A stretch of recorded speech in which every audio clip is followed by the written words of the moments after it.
I'm probably the only chore who's been called chore after repaying 2.5 times. But it's okay. I mean, it's part of life. The root cause and cause or loss to public, to the common man, Indian taxpayer, is the money, which has been more than recovered. Right, fine. I'm ready to face trial for intention. So, if they want to convict me for bad intention, I'll fight it. Win or lose, I'll fight it. हाल फिलहाल में एक बहुत ही बड़ा video viral हुआ है जो कि है पॉडकास्टर, फेमस यूट्यूबर पॉडकास्टर राज समानी का, जिन्होंने इंडिया के सबसे बड़े चोर विजय माल्या का पॉडकास्ट किया है। और उसमें बहुत ही इमोशनल होकर विजय माल्या ने बताया कि मेरे साथ अत्याचार हुआ है, मैंने बैंक से इतना लोन लिया था पर बैंक ने मेरा इतना प्रॉपर्टी सीज कर लिया, फ्रीज कर, मेरा अकाउंट सारा फ्रीज कर लिया, और मैंने जब जितना भी पैसा लिया हुआ था बैंक से उसका 2.5 गुना बैंक ने वसूली कर लिया है।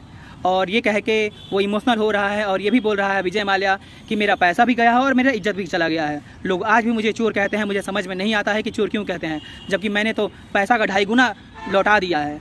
और ये वीडियो देख के बहुत सारे लोगों का माइंड वॉश करने की कोशिश किया जा रहा है। और राज समानी जो अपने आप को बहुत ही अच्छा पॉडकास्टर मानता है, उसने ये काम किया हुआ है, एक चोर को अपने पॉडकास्ट पर ला के और उसको मतलब एक कहा जाए तो वाइट वॉश किया जा रहा है। उसका जो छवि है उसको नई पीढ़ी के सामने ये दिखाया जा रहा है कि विजय माल्या तो बहुत ही अच्छा, बहुत ही नेकदिल इंसान है और वो बेचारा इतना परेशान हो गया इस सरकार से या फिर किसी भी चीज़ से कि वो बहुत ही गरीब हो गया है और हम इंडियंस को ही उसे कुछ पैसा दे देना चाहिए बेचारे का घर चलाने के लिए और ये करने के लिए।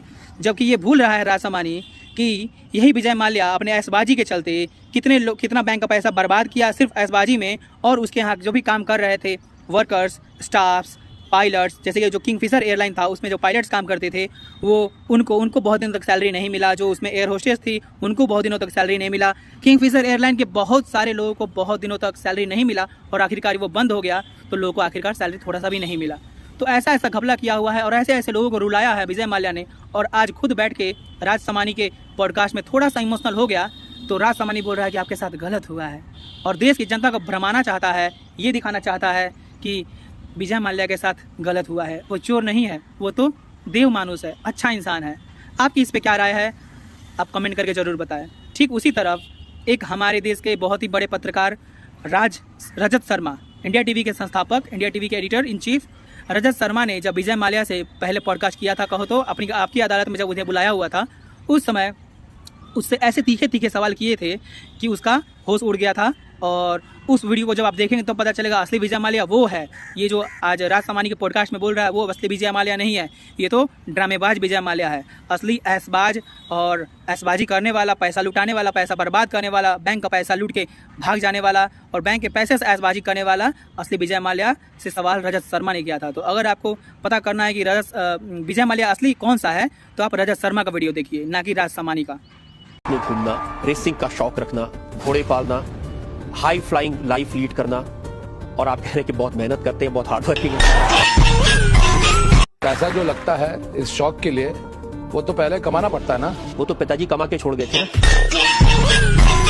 तो जो भी छोड़ा कब तक खत्म भी हो जाता।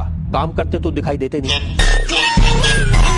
कि जब आपने किंगफिशर का कैलेंडर निकाला, एक से एक बड़ी मॉडल को स्विम सूट में आपने दिखाया। जी, स्विम सूट भी कपड़े होते हैं और कोई समुद्र किनारे जाए तो सलवार कमीज तो पहन के नहीं जाएंगे। लेकिन आपको ले जाते ही आप समुद्र के किनारे हैं।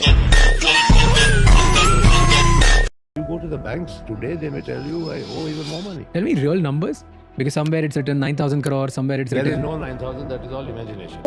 9,000 करोड़ 9,000 करोड़ का bank fraud. Here is the recovery certificate of the Debt Recovery Tribunal. Right?